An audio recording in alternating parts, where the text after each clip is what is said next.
Sob in the Silence. Gene Wolfe. Gene Wolfe is acclaimed for his dense, illusion-rich prose.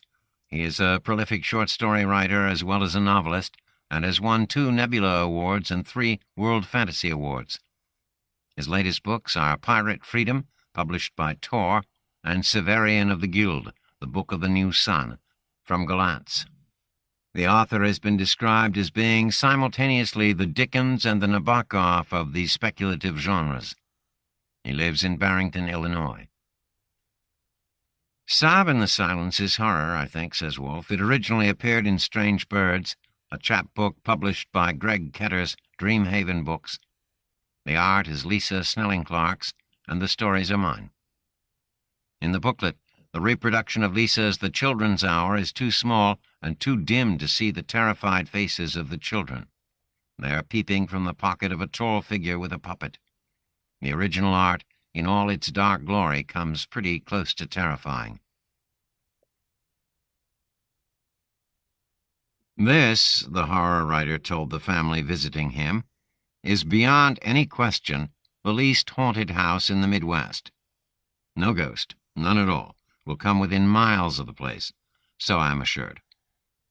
Robbie straightened his little glasses and mumbled, "Well, it looks haunted." "It does, young man." After teetering between 7 and 8, the horror writer decided that Robbie was about 7. "It's the filthy yellow stucco.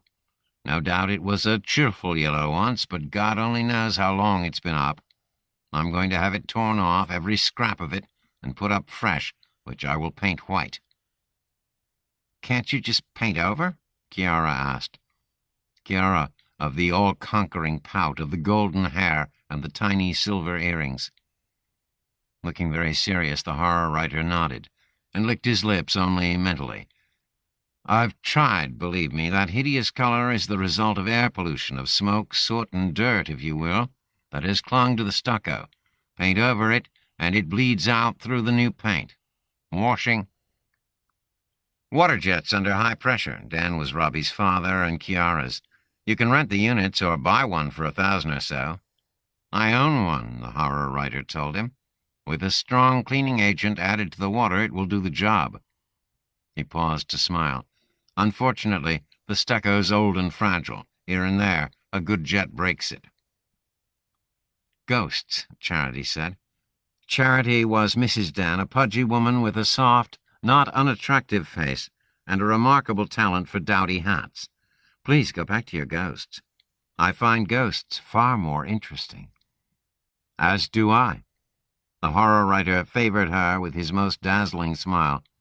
"I've tried repeatedly to interest psychic researchers in the old place, which has a, may I call it fascinating, history. I've been persuasive and persistent, and no less than 3 teams have checked this old place out as a result. All 3 have reported that they found nothing. No evidence whatsoever, no spoor of spooks, no cooperative specters a struggling author might use for research purposes." "And publicity," Chiara said. "Don't forget publicity. I plan to get into public relations when I graduate." "And publicity, you're right. By the time you're well settled in public relations, I hope to be wealthy enough to engage you. If I am, I will. That's a promise." Charity leveled a plump forefinger. "You, on the other hand, have clearly seen or heard or felt something. You had to have something more than this big, dark living room to get the psychics in, and you had it. Tell us." The horror writer produced a sharply bent briar that showed signs of years of use. "Will this trouble anyone? I rarely smoke in here, but if we're going to have a good long chat, well, a pipe may make things go more smoothly. Would anyone care for a drink?" Charity was quickly equipped with white wine, Dan with Johnny Walker and water, and Robbie with cola. "A lot of the kids drink beer at Ivy Tech," Chiara announced in a tone that indicated she was one of them. "I don't, though." "Not until you're 21, Dan said firmly. You see?" She pouted. The horror writer nodded. "I do indeed. One of the things I see is that you have good parents, parents who care about you and are zealous for your welfare." He slipped Chiara a scarcely perceptible wink. "What about a plain soda? I always find soda water over ice refreshing myself. Charity said that would be fine if she wants it. Kiara said she did, and he became busy behind the bar. Robbie had been watching the dark upper corners of the old high-ceilinged room. I thought I saw one. A ghost? The horror writer looked up, his blue eyes twinkling. A bat. Maybe we can catch it, Dan said. There's probably a belfry, too. I'm afraid not. Perhaps I'll add one once I get the new stucco on. You need one. As I've told my wife 12 times, anybody who believes in ghosts has bats in his belfry. It's better, perhaps, Charity murmured, if living things breathe and move up there. Better than just bells, rotting ropes, and dust. Tell us more about this place, please.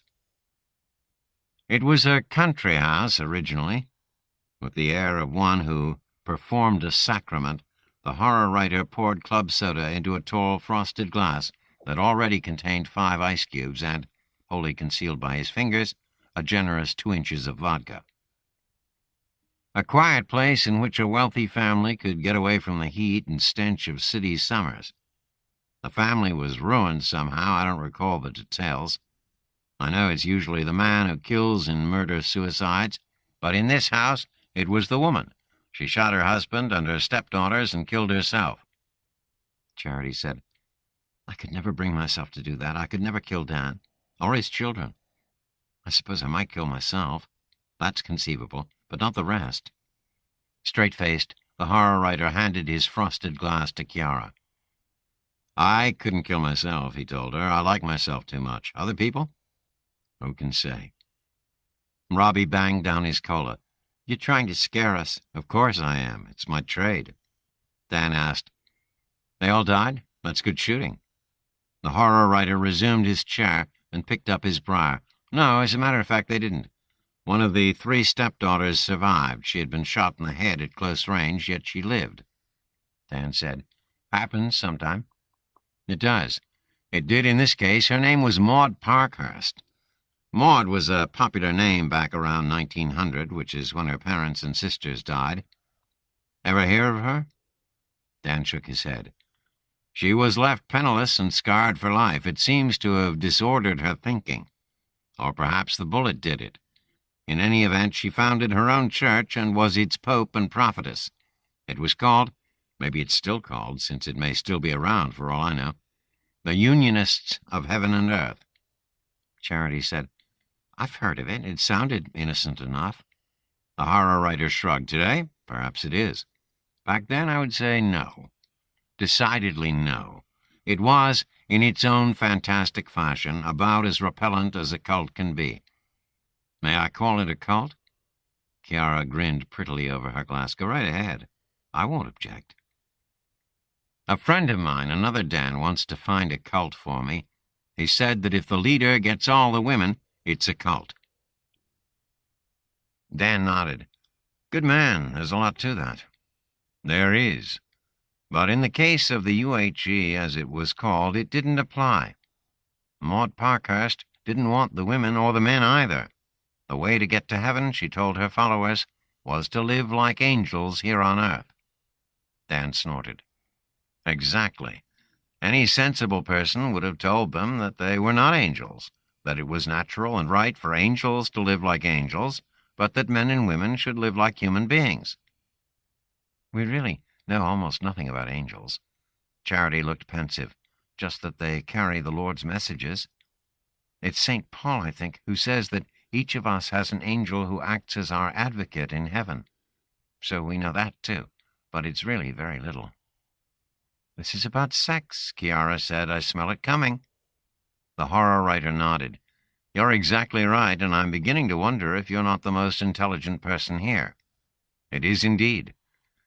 Members of the UHE were to refrain from all forms of sexual activity. If unmarried, they were not to marry. If married, they were to separate and remain separated.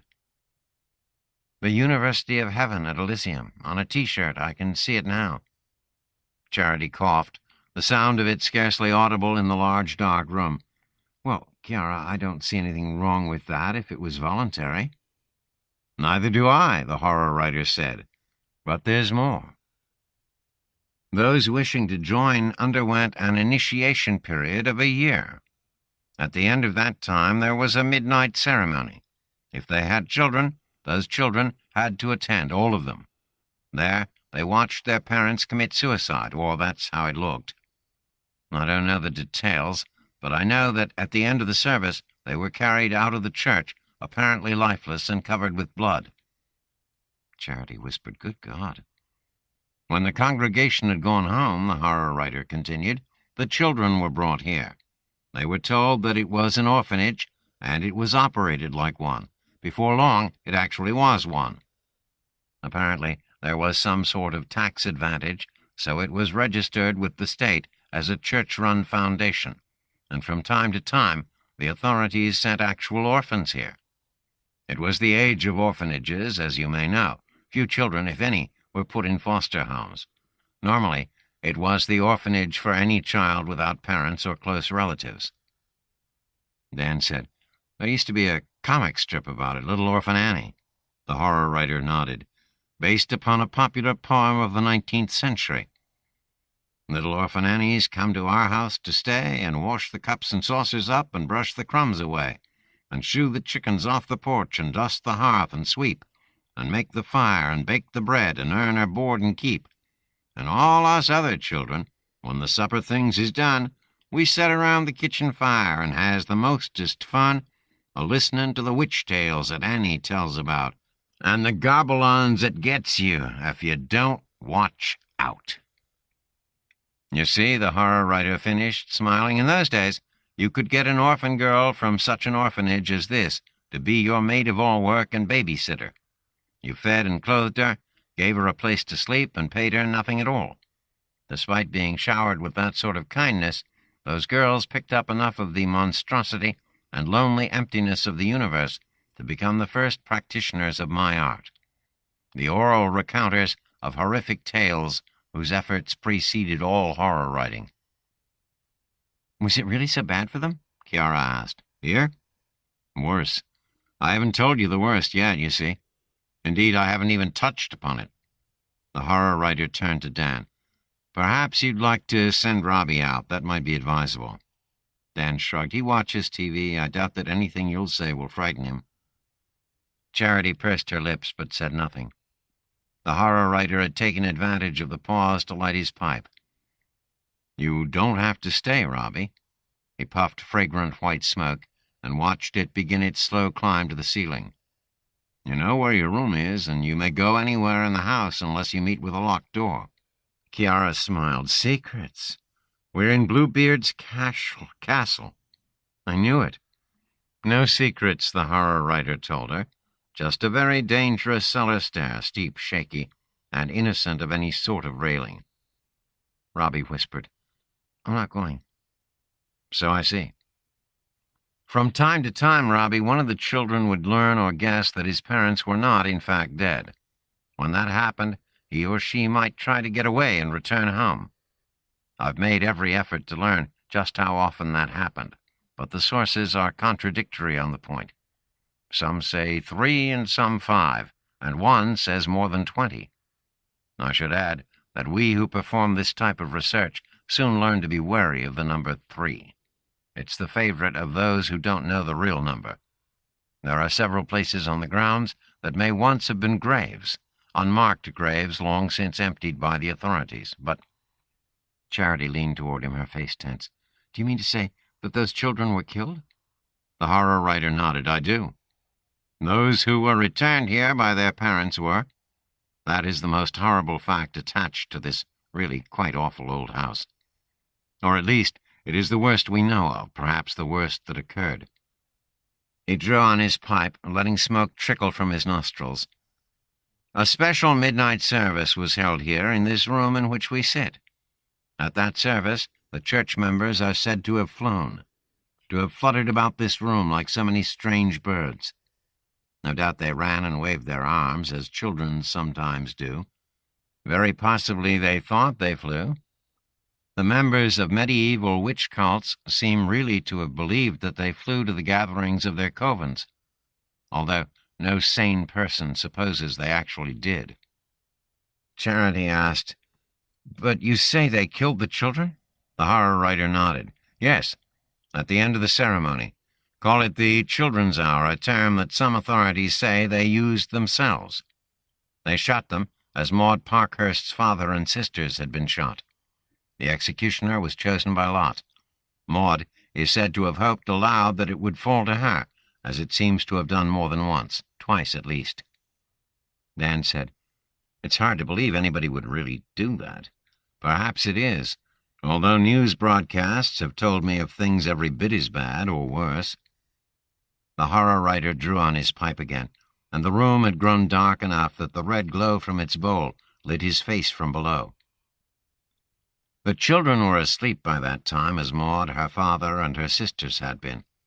The lucky winner crept into the child's bedroom, accompanied by at least one other member who carried a candle. The moment the shot was fired, the candle was blown out. The noise would have awakened any other children who had been sleeping in that room, of course, but they awakened only to darkness and the smell of gun smoke. Dan said, "Angels." There was a world of contempt in the word.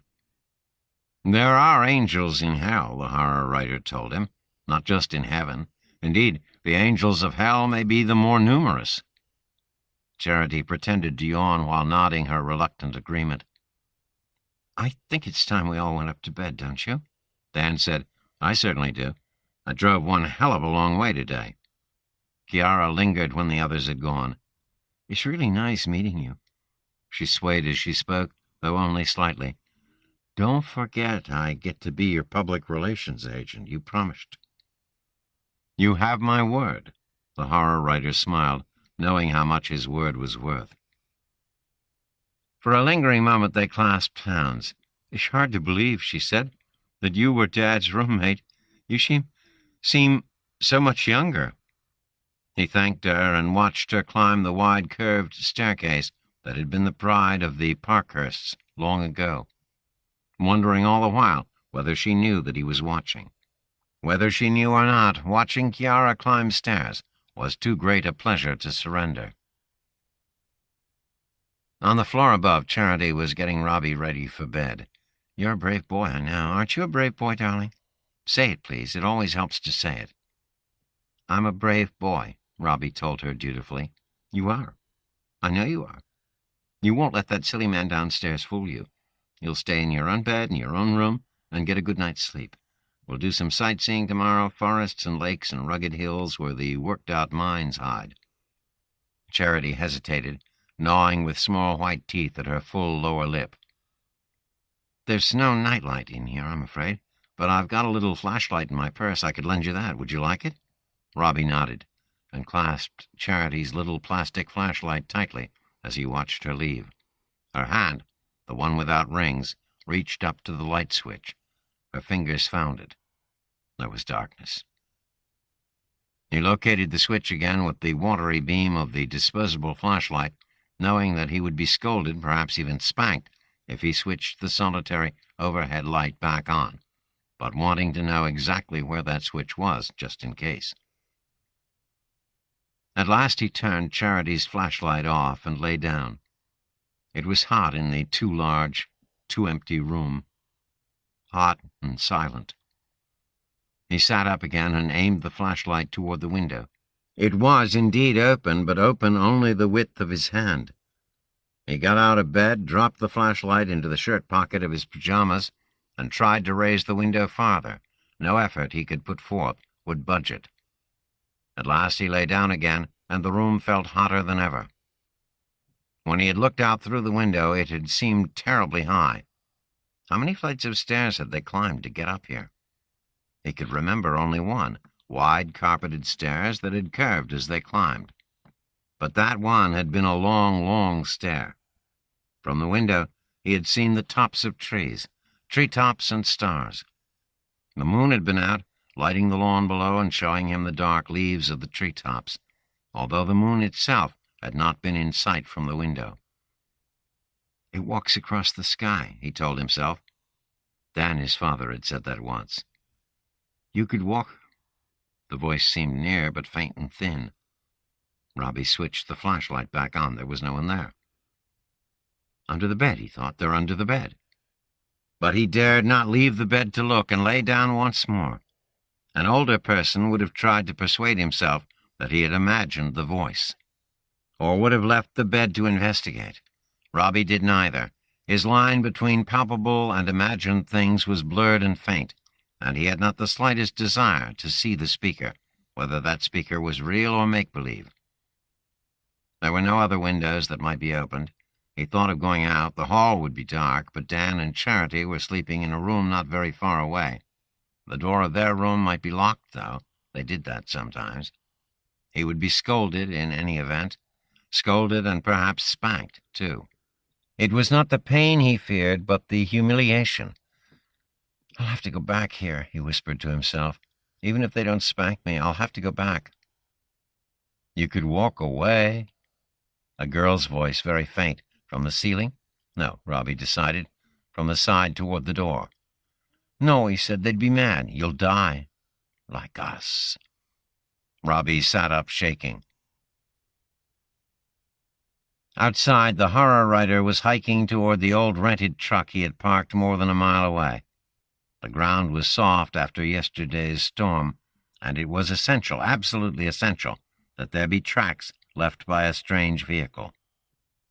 A turn onto a side road, a walk of 100 yards, and the beam of his big electric lantern picked out the truck among the trees. When he could set the lantern on its hood, he put on latex gloves. Soon, very soon, the clock would strike the children's hour, and Edith with the golden hair would be his. Beautiful Chiara would be his. As for laughing Allegra, he neither knew nor cared who she might be. "Weish." Chiara's voice was thick with vodka and sleep. "It's only me," Robbie told her, and slipped under the covers. "I'm scared." She put a protective arm around him. "There are other kids in here. There are. They're gone when you turn on the light, but they come back. They do." "Uh-huh." She hugged him tighter and went back to sleep. In Scalesmound, the horror writer parked the truck and walked 3 blocks to his car. He had paid 2 weeks' rent on the truck, he reminded himself. He had paid that rent only 3 days ago. It would be 11 days at least before the rental agency began to worry about it, and he could return it or send another check before then. His gun, the only gun he owned, had been concealed in a piece of nondescript luggage and locked in the car. He took it out and made sure the safety was on before starting the engine. It was only a long-barreled .22, but it looked sinister, and should be sufficient to make Chiara obey if the threat of force were needed. Once she was down there, she might scream all she liked. It would not matter. As he drove back to the house, he tried to decide whether he should hold it or put it into one of the big side pockets of his barn coat. Robbie, having escaped Chiara's warm embrace, decided that her room was cooler than his. For one thing, she had 2 windows. For another, both were open wider than his one window had been. Besides, it was just cooler. He pulled the sheet up, hoping she would not mind.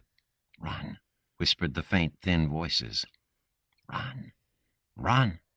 Get away while you can. Go." Robbie shook his head and shut his eyes. Outside Chiara's bedroom, the horror writer patted the long-barreled pistol he had pushed into his belt. His coat pockets held rags, 2 short lengths of 1/4-inch rope, a small roll of duct tape, and a large folding knife. He hoped to need none of them. There was no provision for locking Chiara's door. He had been careful to see to that. No key for the quaint old lock, no interior bolt, and yet she might have blocked it with a chair. He opened it slowly, finding no obstruction.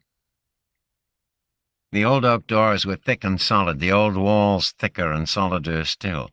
If Dan and his wife were sleeping soundly, it would take a great deal of commotion in here to wake them. Behind him, the door swung shut on well-oiled hinges.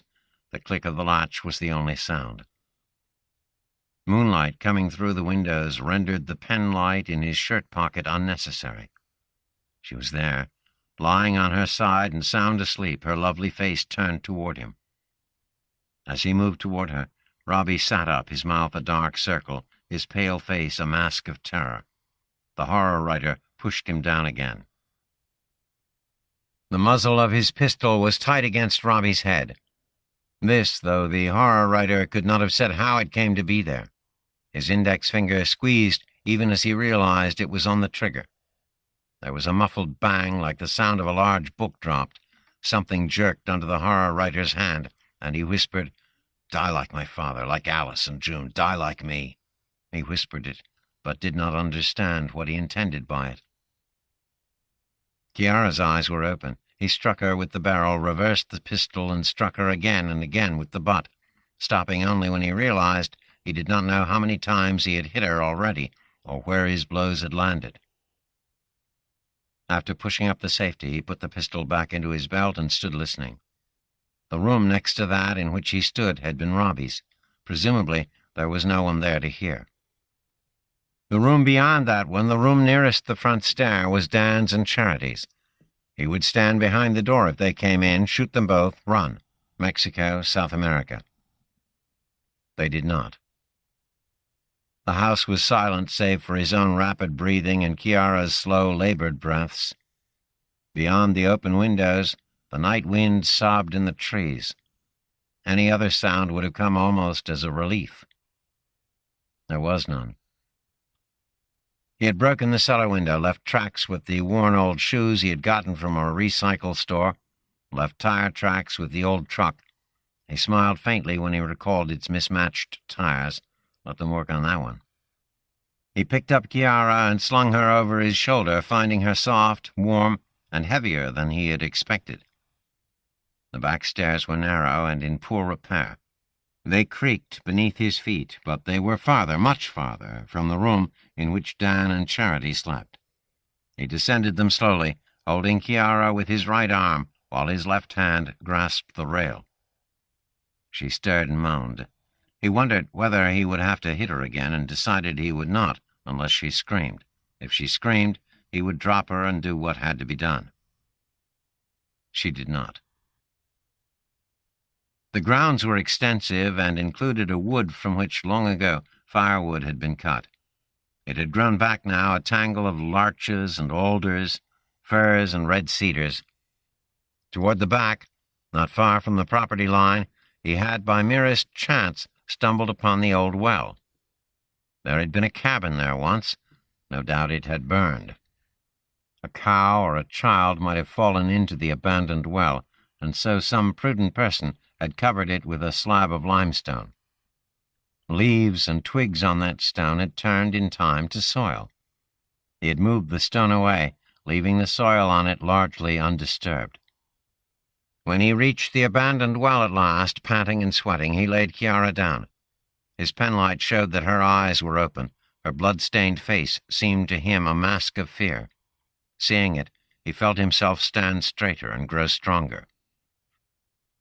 "You may listen to me or not," he told her. "What you do really doesn't matter.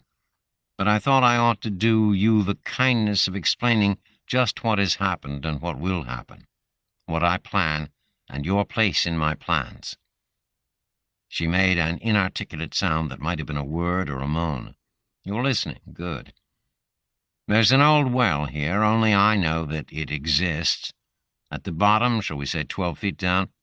At the bottom, there's mud and a little water. You'll get dirty, in other words, but you won't die of thirst.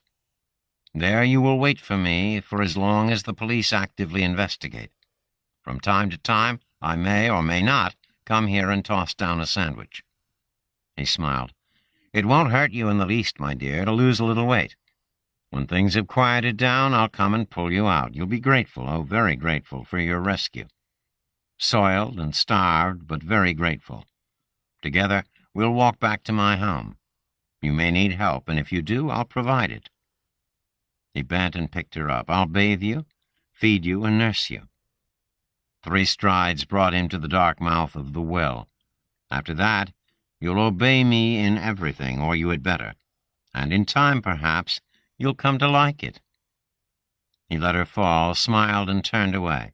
There remained only the problem of the gun. Bullets could be matched to barrels, and there was an ejected shell somewhere. The gun would have to be destroyed. It was blued steel. Running water should do the job, and do it swiftly. Still smiling, he set off for the creek. It was after 4 o'clock the following afternoon when Captain Barlow of the Sheriff's Department explained the crime. Captain Barlow was middle-aged and heavy-limbed. He had a thick mustache. "What happened in this house last night is becoming pretty clear." His tone was weighty. "Why it happened?" He shook his head. The horror writer said, "I know my house was broken into. One of your men showed me that. I know poor little Robbie's dead, and I know Chiara's missing. But that's all I know." "Exactly." Captain Barlow clasped his big hands and unclasped them. "It's pretty much all I know, too, sir. Other than that, all I can do is supply details. The gun that killed the boy was a .22 semi-automatic. It could have been a pistol or a rifle. It could even have been a sawn-off rifle. There's no more common caliber in the world." The horror writer nodded. "He was killed with one shot, a contact shot to the head, and he was probably killed for being in a room in which he had no business being. He left his own bed and crawled into his big sister's. Not for sex, sir. I could see what you were thinking. He was too young for that. He was just a little kid alone in a strange house. He got lonely and was murdered for it." Captain Barlow paused to clear his throat. "You told my men that there had been no cars in your driveway since the rain except your own and the boy's parents. Is that right?" The horror writer nodded.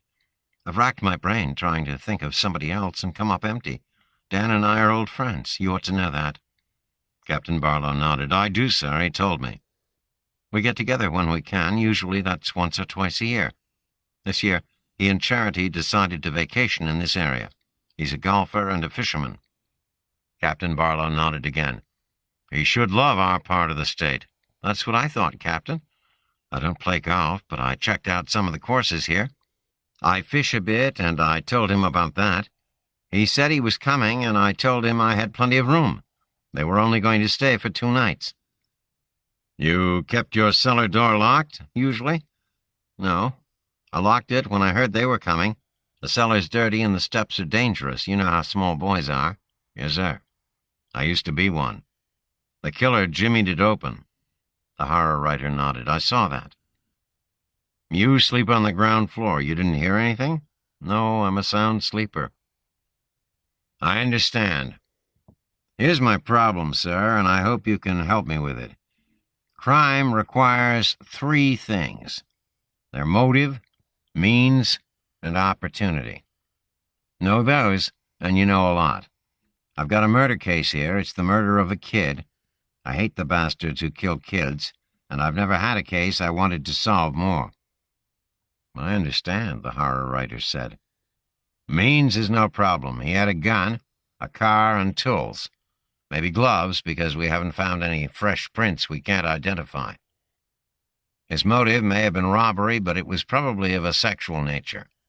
Here's a young girl, a blonde, very good-looking to judge by the only picture we've seen so far." "She is." The horror writer nodded his agreement. "He must have seen her somewhere, and not just that. He must have known that she was going to be in this house last night. Where did he see her? How did he know where she was going to be? If I can find the answers to those questions, we'll get him." "I wish I could help you." The horror writer's smile was inward only. "You've had no visitors since your guests arrived?" He shook his head. "None." "Delivery man, a guy to fix the furnace, something like that?" "No, nobody." "They got here late yesterday afternoon, Captain." "I understand. Now think about this, please. I want to know everybody, and I mean everybody, no matter who it was, you told that they were coming." I've thought about it a great deal, Captain, and I didn't tell anyone. When I went around to the golf courses, I told people I was expecting guests and they'd want to play golf, but I never said who those guests were. There was no reason to." "That settles it." Captain Barlow rose, looking grim. "It's somebody they told. The father's given us the names of 3 people, and he's trying to come up with more. There may be more. He admits that. His wife—" "Hadn't she told anyone?" "That's just it, sir. She did. She seems to have told quite a few people, and says can't remember them all. She's lying because she doesn't want her friends bothered. Well, by God, they're going to be bothered.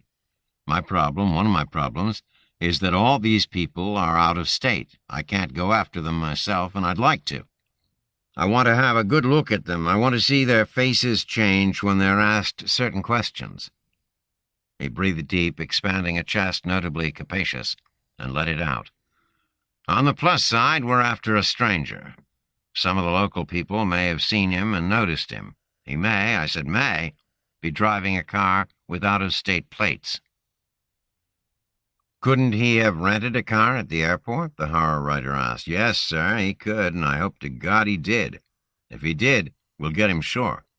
But his car had worn tires, and that's not characteristic of rentals." "I see." "If he did rent his car, it'll have blood stains in it, and the rental people will notice. She was bleeding when she was carried out of her bedroom." "I didn't know that." "Not much, but some. We found blood in the hall and more on the back stairs. The bad thing is that if he flew in and plans to fly back out, he can't take her with him. He'll kill her. He may have killed her already." Captain Barlow laughed. Dan and Charity moved into a motel, and the day ended in quiet triumph. The experts who had visited the crime scene earlier reappeared and took more photographs and blood samples. The horror writer asked them no questions, and they volunteered nothing. He drove to town the next morning and shopped at several stores. So far as he could judge, he was not followed. That afternoon, he got out the binoculars he had acquired years before for bird watching and scanned the surrounding woods and fields, seeing no one. At sunrise the next morning, he rescanned them, paying particular attention to areas he thought he might have slighted before. Selecting an apple from the previous day's purchases, he made his way through grass still wet with dew to the well and tossed it in. He had hoped that she would thank him and plead for release. If she did either, her voice was too faint for him to catch her words. This, though, it seemed to him there was a sound of some sort from the well, a faint, high humming. As he tramped back to the house, he decided that it had probably been an echo of the wind. The rest of that day he spent preparing her cellar room. He slept well that night and woke refreshed, 20 minutes before his clock radio would have roused him. The 3/8-inch rope he had brought 2 days earlier awaited him in the kitchen. He knotted it as soon as he had finished breakfast, spacing the knots about a foot apart. When he had wound it around his waist and tied it securely, he discovered bloodstains, small but noticeable, on the back of his barn coat. Eventually, it would have to be burned, but a fire at this season would be suspicious in itself. A long soak in a strong bleach solution would have to do the job, for the present, if not permanently. Pulled out, his shirt hid the rope, although not well. When he reached the well, he tied one end of the rope to a convenient branch and called softly. There was no reply. A louder "Chiara" brought no reply either. She was still asleep, the horror writer decided, asleep or just possibly unconscious. He dropped the free end of the rope into the well, swung over the edge, and began the climb down. He had expected the length of his rope to exceed the depth of the well by 3 feet at least, but there came a time when his feet could find no more rope below him, or find the muddy bottom either. His penlight revealed it 8 inches perhaps below the soles of his shoes. Another knot down. This knot, almost the last, brought his feet into contact with the mud. He released the rope. He had expected to sink into the mud, but had thought to sink to a depth of no more than 3 or 4 inches. He found himself floundering instead, in mud up to his knees. It was difficult to retain his footing. Bracing one hand against the stone side of the well, he managed to do it. At the first step he attempted, the mud sucked his shoe from his foot. Groping the mud for it, got his hands thoroughly filthy, but failed to locate it. Attempting a second step cost him his other shoe as well. This time, however, his groping fingers found a large, soft thing in the mud. His penlight winked on, but in the space of 20 seconds or a little less, its always faint beam faded to darkness. His fingers told him of hair matted with mud, of an ear, and then of a small earring. When he took his hand from it, he stood among corpses, shadowy child-sized bodies his fingers could not locate. Shuddering, he looked up. Above him, far above him, a small circle of blue was bisected by the dark limb to which he had tied his rope. The rope itself swayed gently in the air, its lower end not quite out of reach. He caught it and tried to pull himself up. His hands were slippery with mud, and he had escaped them. Desperately, almost frantically, he strove to catch it again, but his struggles caused him to sink deeper into the mud. He tried to climb the wall of the well. At his depth, its rough stones were thick with slime. At last he recalled Chiara's body, and by a struggle that seemed to him long, managed to get both feet on it. With its support, his fingertips once more brushed the dangling end of the rope. Bracing his right foot on what felt like the head, he made a final, all-out effort, and caught the rope, grasping it a finger's breadth from its frayed end. The slight tension he exerted on it straightened it, and perhaps stretched it a trifle, bent the limb above by a fraction of an inch. With his right arm straining almost out of its socket, and his feet pressing hard against Chiara's corpse, the fingers of his left hand could just touch the final knot. Something took hold of his right foot, pinning toes and transverse arch in jaws that might have been those of a trap. The horror writer struggled then, and screamed again and again as he was drawn under, screamed and shrieked and begged until the stinking, almost liquid mud stopped his mouth.